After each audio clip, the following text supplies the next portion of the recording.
Hey guys, in this video I will show you how to fix 520 unknown error. Alright, let's begin. First, open your browser and click the three dots in the top right corner to access the menu.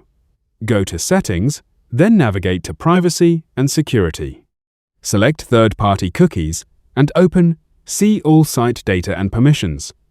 You will now see stored data for all websites. Locate the site causing errors and click the trash icon to clear its cache and store data. After clearing the cache, go to the Extensions section from the menu or sidebar. Disable all active extensions, as some may interfere with website connections and trigger this error.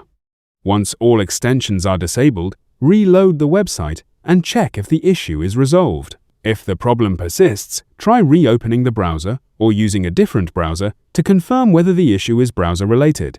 So, that's basically how you can fix error 520 unknown error. That's it for this video. Thanks.